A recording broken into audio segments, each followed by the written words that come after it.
It's crazy to think just how close the Eagles came to pulling off maybe the trade of the decade back in 2022. A move so big it would have kept Andy Reid in Philadelphia, but also kept other current stars away from the team. Plus, Howie might be cooking up another defensive tackle move, and Jalen Hurts' teammates had to come to his defense yet again. I'm Thomas Mott. This is the Thomas Mott Show.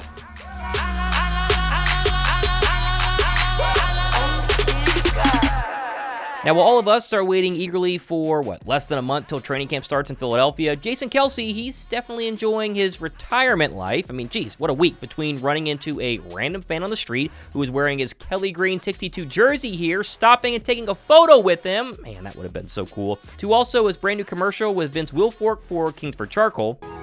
Hey, man, what are you doing back here? Jason. Vince?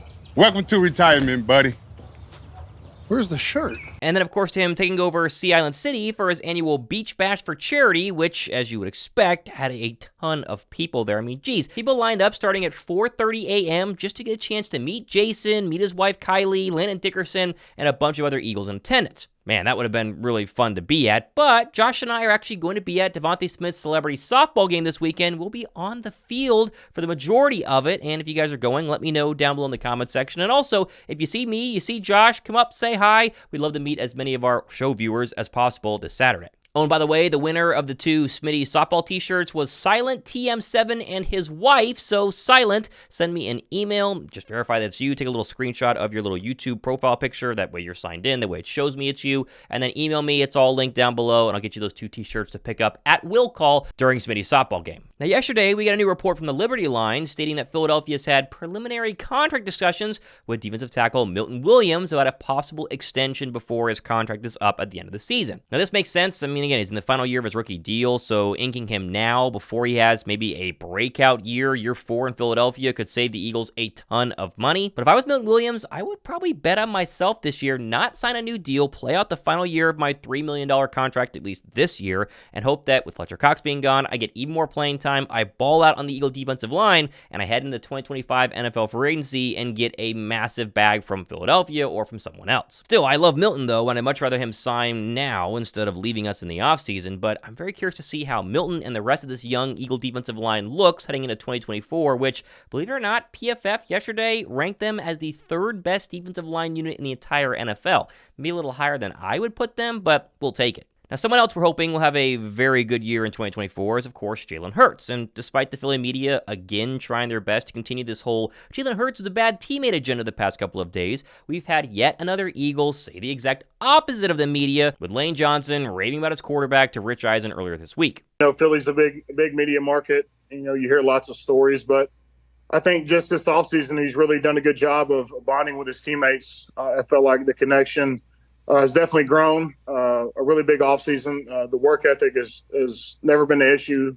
Tremendous worker, but just becoming a more vocal leader. And, I think whenever he speaks, guys listen up, and him reaching out to guys and creating these bonds in the offseason.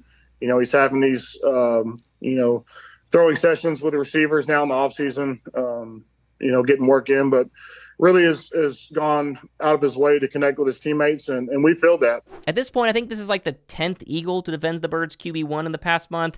I personally do choose to believe actual players in the locker room, his teammates versus some random reporters, but again, that's just me. Still, though, I think BG probably summed it up best during our interview with him on Tuesday when he gave probably the best description of what Jalen Hurts is like behind the scenes that I've ever heard. Hey, let me tell you, Jay does a good job behind the scenes. He already get a lot of people, on him already just for being the quarterback.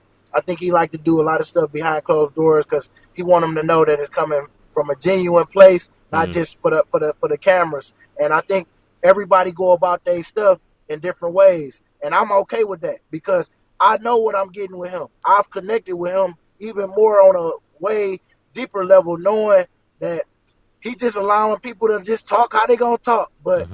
I know for sure that he's been intentional on making sure that he build that connection. He's understanding that piece. I seen him with the rookies down there, in Florida doing this thing, with them, coaching them up, getting them ready. So when in training camp, when it gets hard, and he know what they could do already because they want to show off and show what they do when they down there in Florida with him. I think he can always resort back and be like, hey, man, hey, you showed me you could do that already. Come on, what you doing? Let's do it. Like, building their confidence as rookies and knowing that a guy like Jalen Hurts, who you striving to get to, and like as far as like the level of play, somebody that, on me, man, I don't want to let him down because I spent that time with him. And so I'm happy for Jay because I think he do a lot of stuff behind the scenes that nobody knows about, which is good because you shouldn't, because that's what it is. But these quarterbacks that do that, that's what's up. Just like me, I'm a more vocal leader. Yeah. I'm more comfortable in that role. But some guys, they like to do it from behind. They don't want the rah-rah. They don't do all the rah-rah. We got a lot of that on the team. So he might have feel like he ain't got to do all that. He just got to go out there and get the ball to where he got to go. And then you might see him smiling and doing all that cool stuff.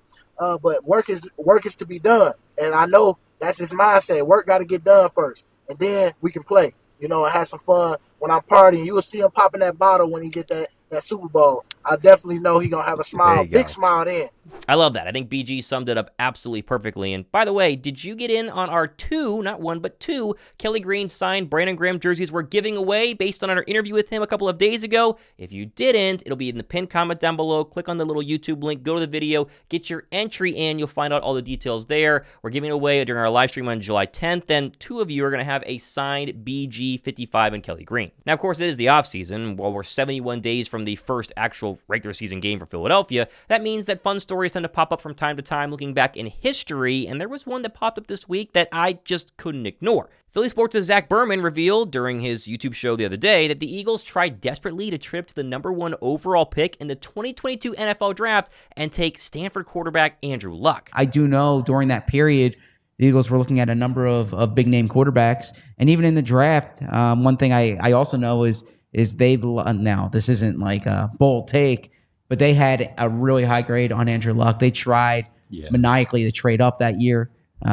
Obviously, Indianapolis wasn't moving off that pick, but I think they were hoping that the Colts would bring Peyton back, and they could trade for the number 1 pick. Yeah. Now, the history here is really fun, right? We forget the Eagles had just signed Michael Vick to a $100 million contract, $40 million guaranteed, in September of the year prior in 2021, right before the season. Yet despite all that money being tied to Vick, I think everyone entering 2012 was in agreement that Andrew Luck was widely considered maybe one of the greatest college quarterbacks to come out in the past couple of decades. And it shouldn't be shocked that anybody, especially Andy Reid, would have wanted to get his hands on Andrew Luck. And at that point, the Eagles offense still had LaShawn McCoy, they had Deshaun Jackson, they had Jeremy Maclin. Reid paired with Luck in Philadelphia would have really created some serious fireworks, more so than Michael Vick, who seemingly had kind of reached his peak in 2010. The problem, though, is that Philadelphia in that draft had the 15th overall draft pick, and so going from 15 up to 1, and of course the Colts didn't want to get off of 1 because they weren't going to bring back Peyton Manning, it would have been a very, very big haul for the Eagles to give up. And of course, by not trading for Luck, Philadelphia did make a first-round trade. They moved up 3 spots in that same first round to get a guy named Fletcher Cox, who, I don't know, you might have heard of him, you might have not. He turned out to be pretty good. And of course, the Colts did end up taking Andrew Luck. That was mainly due to the fact that Peyton Manning was going to leave, eventually signed with the Denver Broncos, and Luck would play 6 seasons in Indianapolis, where he was really, really impressive before his sudden retirement in 2018. Now, over the next few years, Philadelphia would pass their QB torch from Vick to Foles in 2013, then Carson Wentz in 2019, before, of course, drafting Jalen Hurts in round 2. And of course, despite all the success from Andrew Luck, Indianapolis didn't win any Super Bowls with him. And of course, Philadelphia, since 2012, has won 1 Super Bowl and naturally went to another in 2022.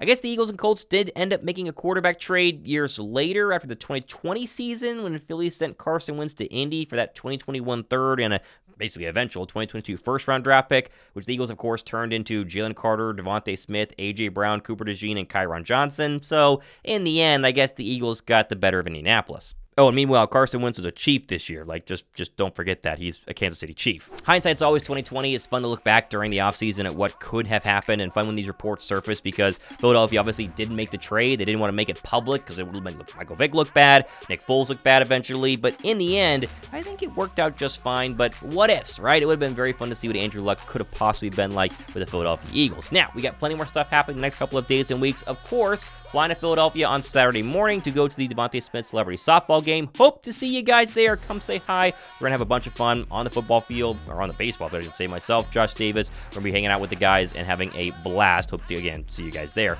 I'm Thomas Monto, hanging out on Thursday. This has been The Thomas Mott Show.